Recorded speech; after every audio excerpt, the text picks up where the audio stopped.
Welcome back everyone to another episode of my character creation series, in which we celebrate the characters from Critical Role by recreating them in Baldur's Gate 3.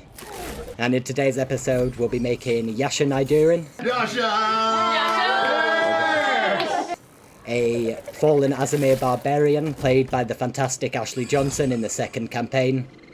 If you're yet to play Baldur's Gate or listen to Critical Role, I highly recommend both of them. You might really enjoy them, and it's definitely worth it. Thrall, connect the nerves of the transponder. So let's get to it. You must escape. Now. Who are you? Okay, so to get started, as we've done in the previous videos, I'll put up on the right hand side a list of mods that I'm using in this video. In previous ones, they've not been necessary to make the character, just to make them closer in likeness to the actual characters. In this one, however, we have added a mod that's pretty vital, and that's the Aasimar race. As some of you know if you've watched Critical Role, Ashley Johnson's character Yasha is an Aasimar, and a fallen Aasimar as well, so with that we get the Mark of the Fallen, necrotic resistance, and we don't need to change anything with class because Yasha is a barbarian. As you know, we'll get rage and unarmored defense. And background, we're going to go for Outlander again. With that we'll get athletics and survival. If you've watched the last videos, I'll do the same thing, and I will put Yasha's scores up on the screen now. And we're going to actually be able to get closer than a couple of the other ones.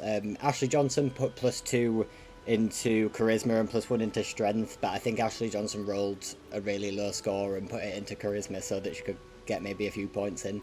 We don't need to do that because we get points by. So we can get strength to 17 with the +2.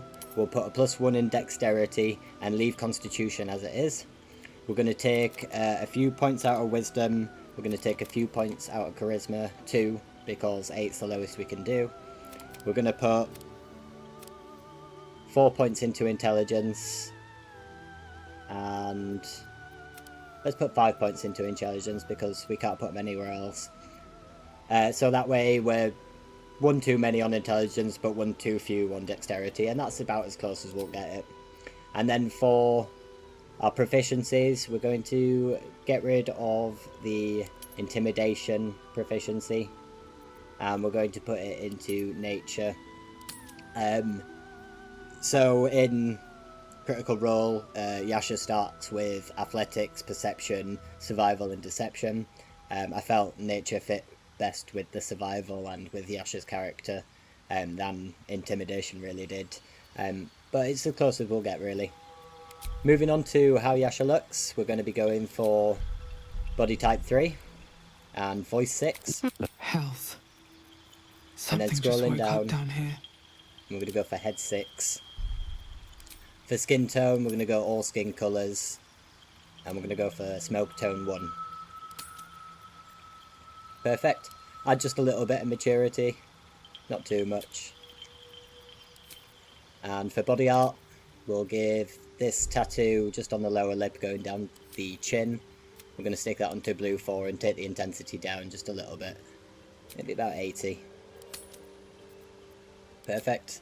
For eyes, we're going to go for heterochromia, as Yasha has 2 different eye colours. For the right eye, we're going to go for this elf blue 3.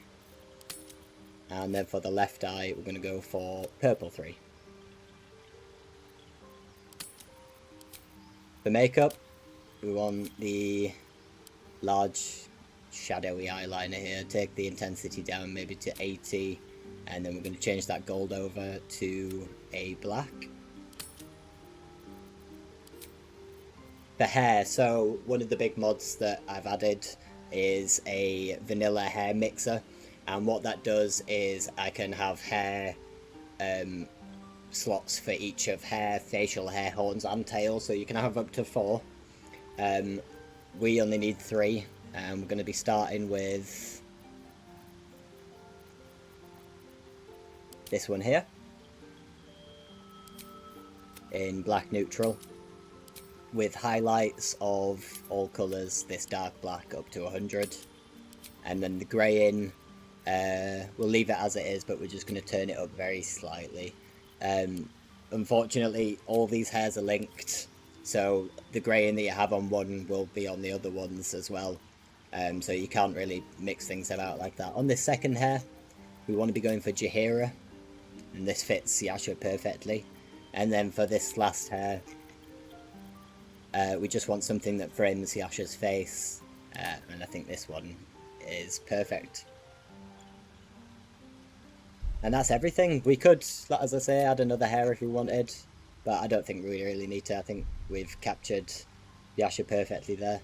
We might get rid of just a little bit of the grey in there. Take it down to about 6. Yeah, perfect. And then if I head back here, you can see the character sheet on the right hand side, and all we've got left to do is name her.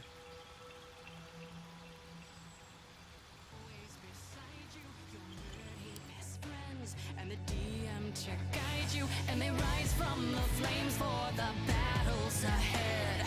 Villains beware, 'cause you're about to be dead.